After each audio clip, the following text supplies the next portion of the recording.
torcedores, tudo bem com vocês? Sejam bem-vindos ao canal Davi na área. E hoje falaremos sobre como foi a primeira rodada do Mundial de Clubes, não só para os times brasileiros, mas as rodadas que ficaram de destaques. Por exemplo, o 10-0 do Bayern de Munique no Auckland City e também a estreia do Mundial, né? O jogo entre Al Ahly e Inter Miami. Vai estar tudo nesse vídeo, mas antes rola a vinheta.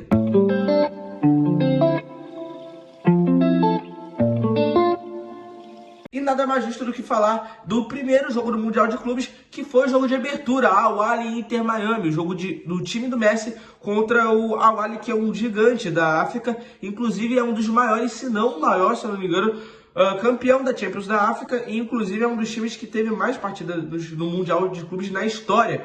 E não foi diferente, o Al Ahly ele foi o que protagonizou essa partida, né? Apesar de o Inter Miami ter tido algumas chances, o Al Ahly tomou conta do jogo. E acabou que só não saiu do zero, porque o goleiro do Inter Miami fez diversas defesaças, sendo inclusive um dos melhores da partida. Se eu não me engano, ele foi o MVP desse jogo, o Man of the Match. E, cara, o Inter Miami teve o seu 10 Messi, né, que não fez tanta coisa assim, mas ainda assim teve lances mágicos, quando ele, por exemplo, enganou o goleiro quando bateu a falta, que todo mundo achou que ia ser por cima, mas ele fez por baixo, passando uma curva pela barreira e foi rasteiro. E, cara, eu lamentei muito porque seria um mau golaço, mas também no finalzinho do jogo, o Messi quase tira o 0 do placar para o Inter Miami, que ele rola o escanteio para o seu companheiro, ele para a bola e o Messi quase faz um golaço com um efeito sinistro. E o goleiro do Al Ahly também defendeu bastante, tá? Inclusive ele fez essa defesaça no finalzinho da partida, garantindo o empate. Logo após desse jogo do Inter Miami contra o Al Ahly, ainda cedo, né, só que dessa vez no horário acessível para todos, mais ou menos às 10 horas da manhã, tivemos Bayern de Munique e Auckland, que com certeza foi o jogo mais desequilibrado de todos, tendo o Bayern fazendo uma goleada de não de 3, nem de 4, nem de 5, mas sim de 10-0 contra o time da Oceania. Bem verdade que o Auckland é um time grande de lá, mas na verdade os próprios jogadores, eles têm trabalhos fora do futebol, inclusive tem alguns que são pedreiros, essas coisas todas, então já era meio desesperado isso acontecer, então não vou nem falar tanto, só que o Musiala deitou o olor, assim como todo o time do Bayern de Munique nessa partida. Se o jogo entre Bayern de Munique e Auckland City foi um jogo desequilibrado, PSG Atlético de Madrid não foi diferente. Muita gente achou que esse jogo seria um jogo muito equilibrado, porque a gente está falando de dois times europeus. Mas, porém, contudo, todavia, entretanto, a gente viu um sonoro 4-0 do PSG. No início, parecia muito normal a situação do PSG ficar com a posse de bola toda hora. Afinal, além de ser o atual campeão da UEFA Champions League, os comentadores da Globo estavam tipo assim, né? Tipo, o PSG tá jogando assim, mas não se preocupe, telespectador. É porque o estilo de jogo do Simeone é assim mesmo. É muito normal isso aí. Mas aí a gente vê que não era tão normal assim e simplesmente sai um 4-0 dessa partida. Totalmente surreal. E, cara, agora a gente vai falar de um dos jogos mais equilibrados até o momento entre sul-americanos e europeus, que foi o jogo entre Palmeiras e Porto. Que, cara, o Palmeiras merecia ganhar aquela partida, só não ganhou porque, sei lá, Deus não quis. Porque o Palmeiras, ele teve diversas chances, inclusive milagres que o goleiro do Porto fez, e como foi aquilo que o Abel Ferreira disse, só faltou o gol, meu irmão, porque o Palmeiras tomou conta da partida, mesmo que o Porto tenha jogado até bem, e os portugueses, os europeus, como todos tinham falado, não, mas é porque o Porto é um dos piores da Europa que está nesse Mundial, mas a gente vai ver no futuro que não é bem assim não, os brasileiros realmente têm jeito para jogar contra times europeus. E logo após esse jogo entre Palmeiras e Porto, a gente teve Botafogo e Ceará, a sua estreia, a estreia do Botafogo no Mundial de Clubes, que, cara, eu nunca imaginei que o Botafogo passaria por tanto sufoco. O jogo já começou com o Ceará oferecendo algum perigo para o Botafogo, mas não era nada tipo, nossa, tá ligado? O Botafogo começou abrindo o placar com o gol de Jair, e depois o Igor Jesus fez o segundo gol do Botafogo. Esse gigante jogador do Botafogo, ídolo da história do Botafogo, agora que ganhou Libertadores, está indo embora para o Nottingham Forest. E, cara, ele vai estar sempre marcado na história do Botafogo. Mas assim, cara, o Ceará, ele, cada vez que ficasse mais perto do fim do jogo, a gente viu que o Botafogo estava ficando cada vez mais vulnerável. E, inclusive, cara, eu acho que a única coisa que impediu o Seattle de empatar aquele jogo contra o Botafogo foi que os atacantes são burros pra caramba. Que eles perderam tanto gol, mas tanto gol, que dava pra fazer um compilado de vídeo cacetada mesmo sem eles caindo nem nada, irmão. Porque eles perderam... Mano, foi um absurdo. Eu assisti esse jogo inteiro, mesmo sendo 11 horas da noite, e, cara, foi um absurdo. Pra mim, o Botafogo, ele não mereceu sair desse jogo com a vitória, mesmo que tenha jogado bem. Mas, assim, esse fim de jogo fez tirar todo, assim, boa parte do mérito que o Botafogo tinha carregado até aquele momento.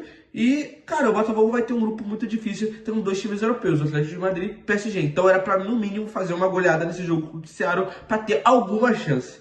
E, cara, agora vamos falar do início dessa segunda-feira, que tivemos LAFC contra Chelsea e deu a lógica, né? O Chelsea acabou ganhando por 2-0 com gol de Pedro, ainda foi um golaço que ele tira o zagueiro pra bosta. E, mano, aquilo dali só mostra o porquê que o Chelsea é um dos melhores desse grupo. E o gol de Enzo Fernandes, um dos melhores meio-campistas do mundo, juntamente com seu companheiro de time, o Cole Palmer. E, cara, dizem que o Chelsea poupou para enfrentar o Flamengo, e eu faria o mesmo. Não porque eu sou clubista e acho que o Flamengo é incrível, isso tudo, mas porque, irmão, o Flamengo vem jogando muito bem, e o LAFC, juntamente com o Esperance, é um dos piores times desse grupo. Então o Chelsea tem a oportunidade de sair na frente ganhando de um grande time que é o Flamengo, que tá jogando bem. E, cara, se você tem a chance de vencer um LFC botando, sei lá, o seu terceiro, segundo time, pô, por que não? Você tem um time bem melhor pra batalhar. Então, assim, eu faria bem, assim, igual. Eu faria identicamente ao técnico do Chelsea. E, cara, a segunda foi não só um dia que a gente viu os óbvios, mas um dia que a gente viu o potencial da Europa perto dos times da América do Sul, quando a gente viu o Boca Juniors empatando contra o Benfica. Lembrando que o Boca Juniors não é nem um dos melhores da América do Sul, inclusive ele foi pelo ranking e nem iria se não tivesse 4 brasileiros que ganharam a Libertadores, cara. Seria Atlético Mineiro entre alguns outros times. E o Boca Juniors foi porque não dava para ter mais brasileiros. Se não tivesse ganhado mais um brasileiro ou mais 2 brasileiros, Boca Juniors não iria nem estar nesse Mundial. E, cara, o Boca Juniors, sendo um time fraco, empatou contra o Benfica, um dos melhores times da Europa. Aí chegou os europeus, quando viu o Palmeiras empatando contra o Porto. Ah, mas é porque o Porto é um dos piores que foi para esse Mundial sendo time europeu. Mas o que o torcedor Benfica vai dizer sobre isso? O que o torcedor vai dizer? Que o Benfica é um time fraco? Claro que não. O Benfica é um grande time. Inclusive, ficou, se não me engano, atrás do poderosíssimo Sport, que ganhou essa última liga portuguesa. Então, muito pelo contrário, o Boca Juniors jogou muito bem. Inclusive, chegou a abrir 2-0, se não me engano. Depois do Di Maria empata com pênalti. E foi por muito pouco que o Boca Juniors não ganha essa partida, porque o Benfica acaba empatando com um gol de Otamendi, o zagueiro. E isso é para provar que não é impossível ganhar times europeus. E logo após esse jogo do Boca Juniors contra o Benfica, tivemos às 10 da noite o jogo do Mengão, que venceu por 2-0. E, cara, eu como flamenguista, eu acho que o único defeito que teve nesse Flamengo foi o fato de, o Flamengo chegou a abrir 1-0 ainda no primeiro tempo, mas perdeu muitíssimas chances. E, inclusive, o Flamengo só acabou em primeiro no seu grupo por conta dos cartões amarelos. O Chelsea tinha mais e o Flamengo tinha menos. Mas o Flamengo poderia ter aberto uma goleada ainda no primeiro tempo, né? Perdeu essa oportunidade. O Flamengo fez 2-0 no segundo tempo com o gol do Luiz Araújo. Mas antes de abrir o 2-0, o Flamengo passou sufoco, porque essa mania do Flamengo de ficar tocando a bola atrás, para ficar procurando espaço vazio, muitas das vezes acaba influenciando o adversário a avançar. Aí você pensa, isso é para envolver o adversário. Sim, mas às vezes isso acaba não dando certo.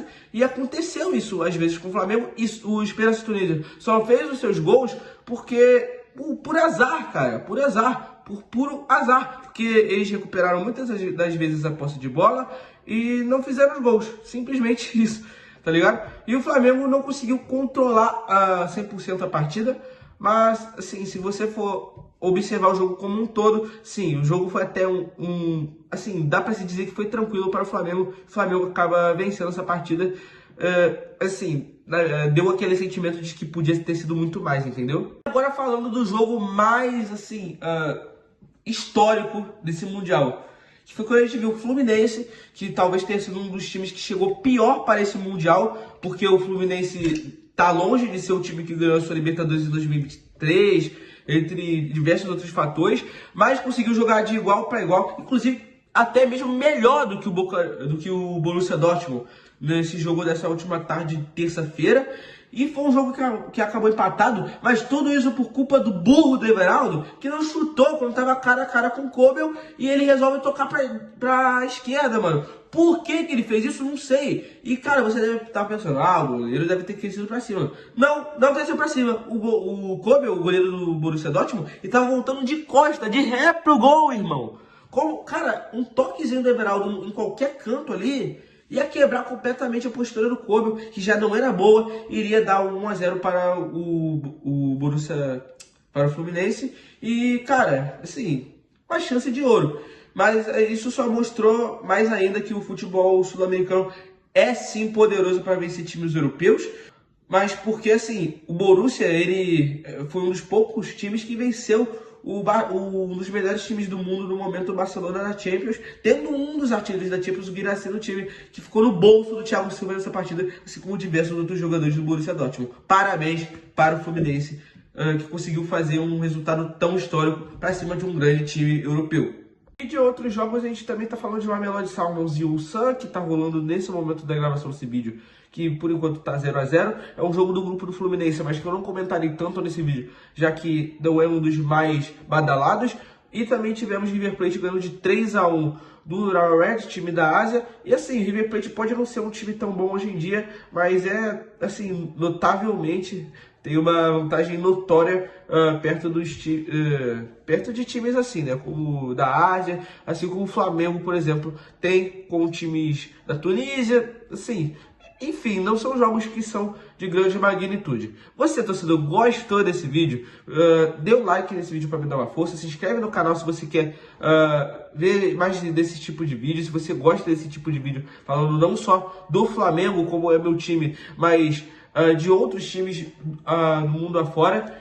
E também eu queria que você compartilhasse esse vídeo para um colega que você sabe que gosta muito de futebol, para me dar uma força também. E falou!